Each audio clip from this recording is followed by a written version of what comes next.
Hello, everybody. This is our final study, really, of our 10 words to change your life. And I've chosen for this word, the word charisma. It's a word we hear all the time on the streets and everywhere else.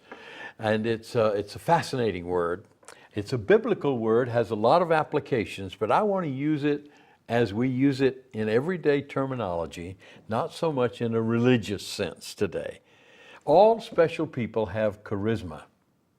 It's a quality of personality that's magnetic, that kind of lifts them up and sets them apart from the crowd. The good news is that we all have the potential to develop charisma. The difference is like the difference between personality and personality plus. For example, former President Ronald Reagan had charisma. He had the ability. Now, this was his variety of it. Each person's variety is different, and his expression of charisma is different. But Ronald Reagan had the ability to exude humor and warmth and relaxedness. You felt like you were relaxed around him. You weren't nervous. He was just one of us. He knew how to make people feel good about themselves. John Kennedy also had charisma. He had a multiplicity of charisma. He could ignite people to vision and courage and mission. Ask not what your country can do for you, but ask what you can do for your country. And we all rallied. And here he was, incriminating us, getting us involved in mission that we weren't involved before. Let's look at this word, charisma. I'm going to put it as an acrostic on the board and use it to define the outstanding characteristics of charismatic people. So let's do that now. Come to the board with me and C-H-A-R-I-S-M-A.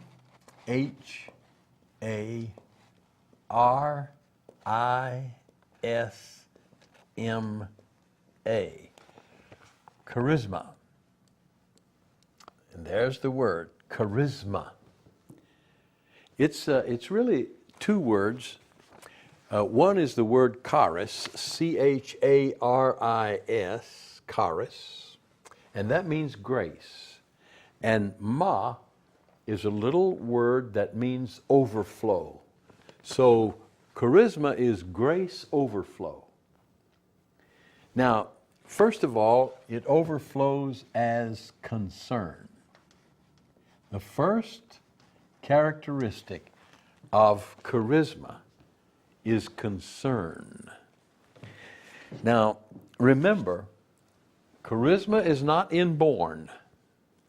Charisma is attainable by anyone willing to develop his relational skills.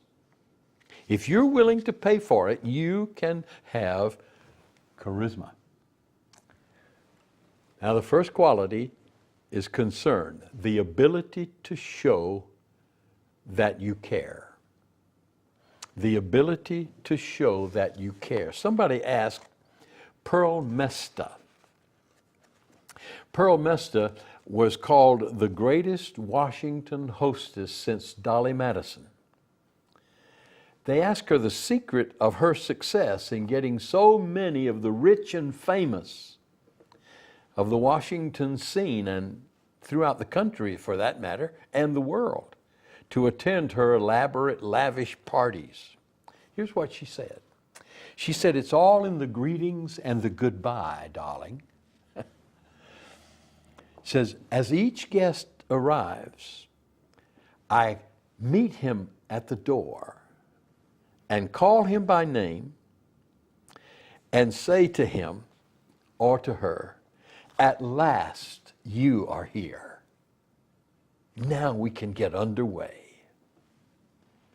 And as each one is leaving, she would walk them to the door and express her regrets. "I'm sorry that you have to leave so soon.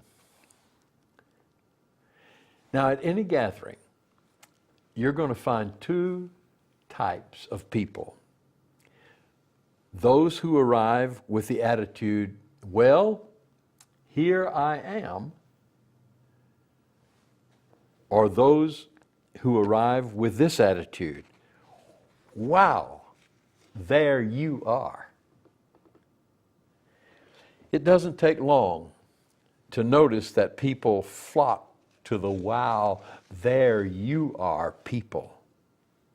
And this is real charisma defined.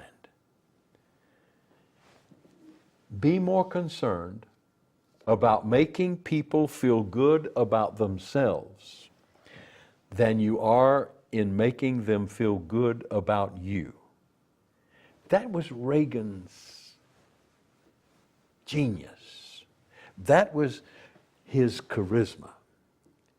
It will never cease to work. Look at this passage in Matthew 9:35.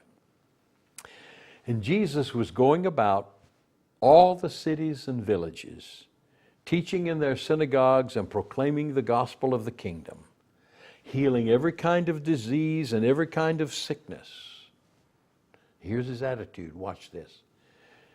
And seeing the multitudes, he felt compassion for them, because they were distressed and downcast like sheep without a shepherd.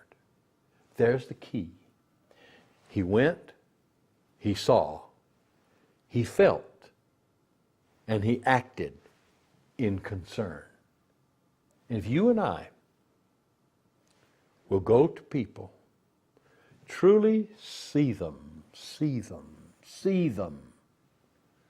feel their concerns, and then act accordingly. That's the first and probably the major ingredient of charisma. Now there's a second characteristic of charisma. The first one is to show genuine concern. The second one is to help. That is, to act, to reach out. You see, charismatic people are helpers. They have the gift of helps that the Bible talked about. They have this gift of grace overflow. They're out to see other people profit, not just themselves. True charismatic people are those folks who have learned that if God can get His grace through you, He will always get His grace to you. See, God so loved the world. He loves people. God loves people. He loves the sons of Adam. Here's a major lesson to learn in life. If God can get His grace, His answer, His concern, His love through you, He will get it to you. And look at how you benefit in the transaction. Romans 12:6 says it like this. And since we have gifts, charismata is the plural of charisma. We've got all kinds of charismas that differ according to the grace given to us. Let's exercise them accordingly. So the key is this. Charismatic gifts are for other people, not for us. They're for us to experience and use for other people. God gives us charisma not just so that we can be brilliant, we can be special, but so that we can bless other people and help them to feel special too. Somebody said, there is no charisma in seclusion. You can't lock yourself in a room and have charisma all by yourself. It's just not possible. But you ask, what can I do to help other people with their problems? Well, you can do two things. Number one, you can encourage them to face their problems. You can be concerned about them and encourage them to face their problems. Too often people would rather flee or fight or get a bottle and forget their problems rather than face them. So encourage them to face their problems. And second, encourage them to solve their problems. Now, how do I do that? Well, there are 5 steps to help people solve their problems. Let's come to the board and let me put these 5 things over on the other half of this board. I'll put them under the acrostic of teach, because that's what we're doing when we're problem solving. Actually, we're teaching other folks. We're not just giving them a fish, we're teaching them how to fish. Number 1, tell them that it takes time to solve problems. This problem wasn't created in a day, it's not going to be solved in a day. It didn't happen with the snap of a finger, and a snap of a finger is not going to take care of it. Number 2, expose yourself to the problem. Expose yourself to them in your concern for them and their problems in order to relate to them. Now, that doesn't mean you can solve their problems. Probably you can't. But at least you're not holding yourself aloof from them. You accept them, warts and all. You care about them, though they're not perfect. Number 3, A, assure them of your confidence in them. You can do this. I know you. You're bigger than this thing. You can handle this. You're more than this can take down. Encourage them. You may have doubts at the very beginning, but begin to build them. Begin to encourage them. Assure them of your confidence in them. Greater is the you that's in you than these things that are attacking you.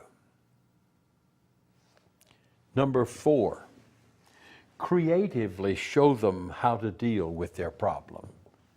Well, what if you don't know? I said creatively do this. You don't have to be an expert to help people with problems. You don't have to know what they ought to do clinically or psychologically or legally, but you've exposed yourself to them. You assured them of your confidence in them. Now, creatively stay with them while they grapple with the issues of their lives. Don't desert them.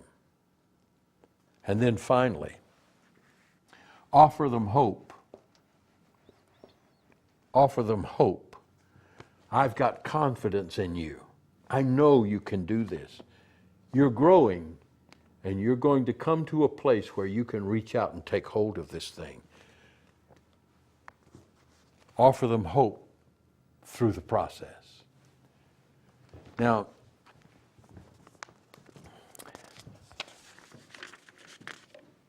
problem solving is a process, and it takes time and exposure.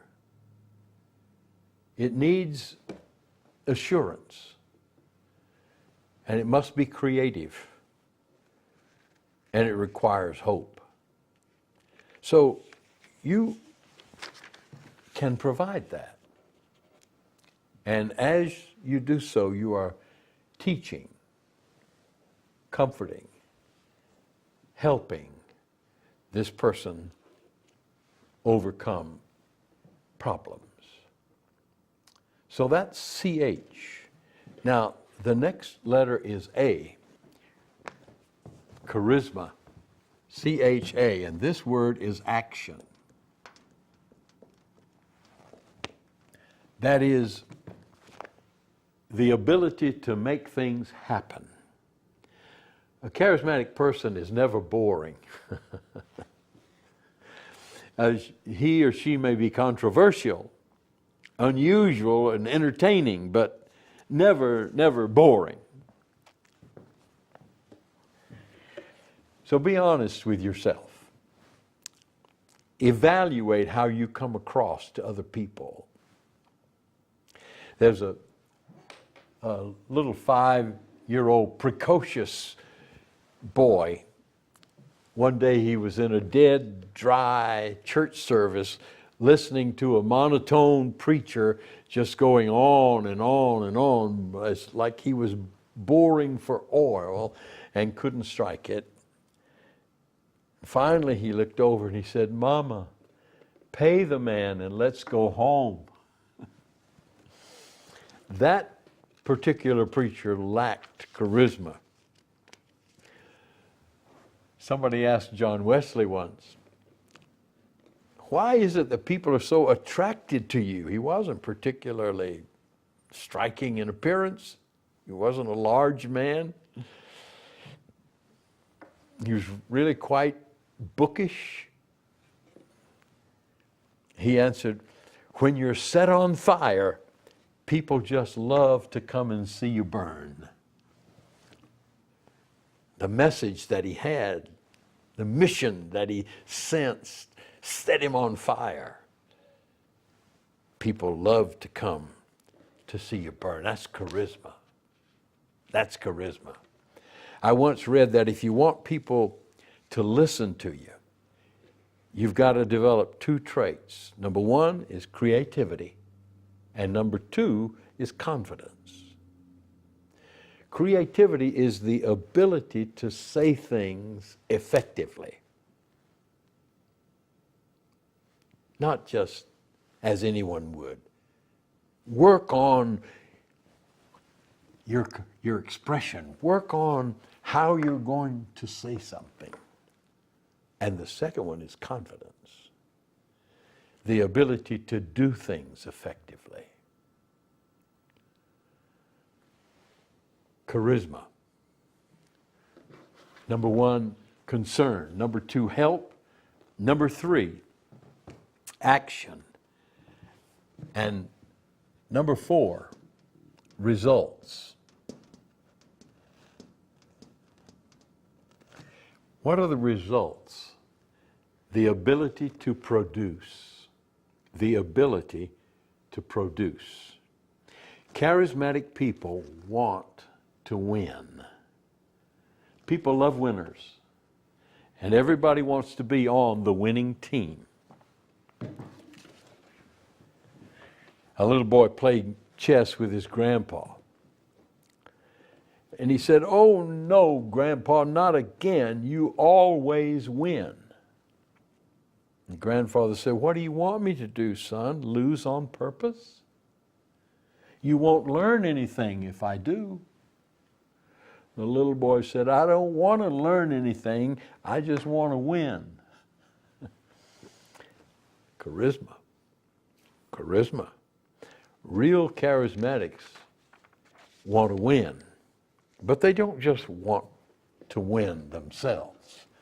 They want others to win too.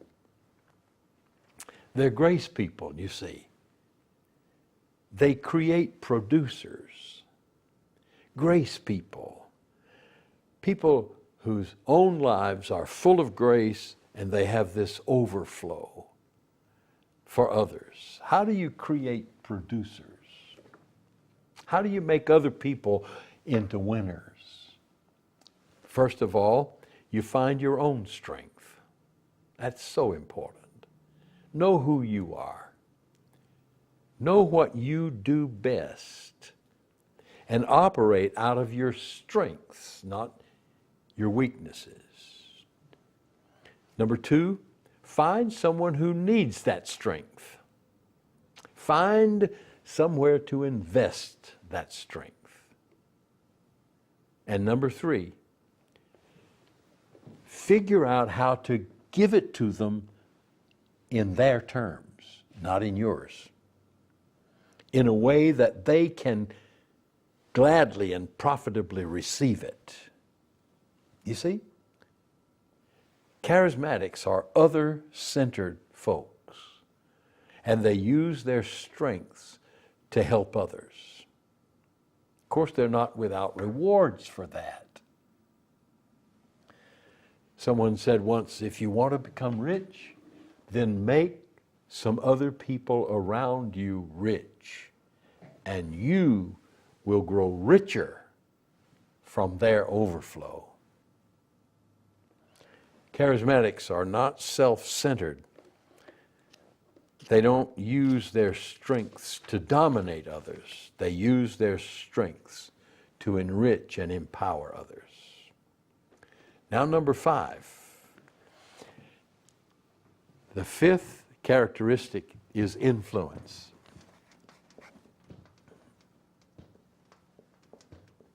That is the ability to lead. The ability to lead. Fred Smith, an outstanding leader and a writer on leadership whom I have read extensively, said leadership is influence. That's simple but profound. A person may have a leadership position, but if he's not affecting the thoughts and actions of others, he's not really a leader. If something new and exciting and interesting is happening in your life, you want to share it. We all do. And if you do, others will be influenced by it and want to follow your lead. So what happens to you indicates your circumstances. What happens in you indicates your character. But what happens through you indicates your charisma. People with charisma have the ability to lead. Number 6, charisma, the S stands for sensitivity.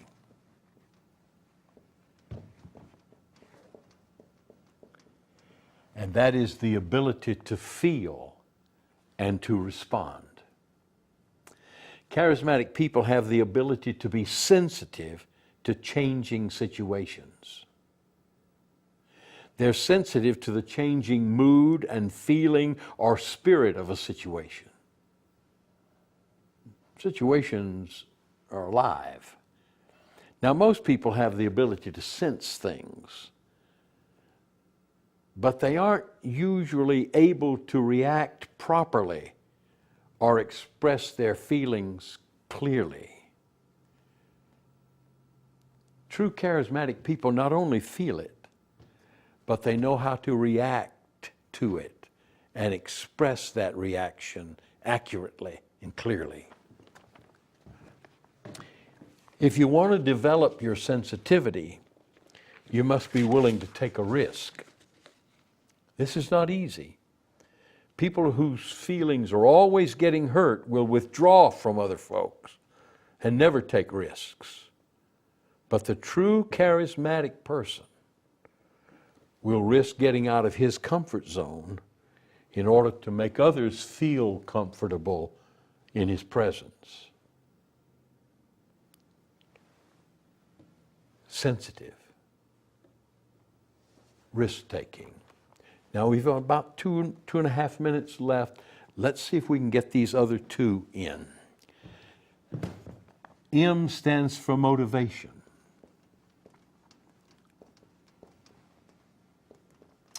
This is the ability to give hope. The secret of motivating others is to provide them with hope. We should always convey hope, not despair. We need always to affirm people, not disparage them. We need to verbally encourage their positive qualities, not harp on their negative ones. There's an old song I learned from my childhood. You got to accentuate the positive, eliminate the negative, latch on to the affirmative, and don't mess with Mr. In-Between. These are good rules for motivation. If we followed these rules in our dealings with other people, we develop charisma and leadership in their eyes. Now the last one, and that brings us right up to it, and that is affirmation. Affirmation. Here is the great result of charisma. Affirmation is the ability to build other people's lives. Charles Schwab, the great financier, said it like this. He says, "I've yet to find a man, however rich or powerful, who did not put forth greater effort under a spirit of approval than under a spirit of criticism." You're going to get more out of approving people than you are criticizing them. He went on to say everybody needs affirmation. A little boy wanted to play catch with his dad. He said, "Dad, let's play catch." He said, "I'll catch it and you say wonderful." My little boy used to do that to me. Here's a powerful basic insight. We tend to become what the most important person in our lives think we will become. So think the best, believe the best, and express the best in others. Your affirmation will not only make you more attractive and important to them, but most importantly of all, it will help to make them more attractive and important. If I fail to affirm someone, we both lose. Now, in just a few seconds that I have left, let's summarize this quickly. Charisma, a quality that every single one of us can develop. First of all, there is concern. This is the ability to care. The ability to care. Secondly, the H stands for help, the ability to reach and reach out to people. A stands for action, the ability to make things happen. To make things happen. R, results, the ability to produce. Influence is the ability to lead. The S is sensitivity, the ability to feel and respond. Motivation is the M, that is the ability to give hope. And finally, affirmation, that is the ability to build. You want to be a charismatic person, you want to have charisma in your life, then this is the way to do it. Charisma is being more concerned about making others feel good about themselves than about making them feel good about you. It's a quality that's made, not a quality that's born, and you can have it. God bless you. I'll see you next time. This has been brought to you by Ron Cottle Ministries. For more information, please call us at 706-256-0100, extension 217, or visit our website, roncottleministries.com.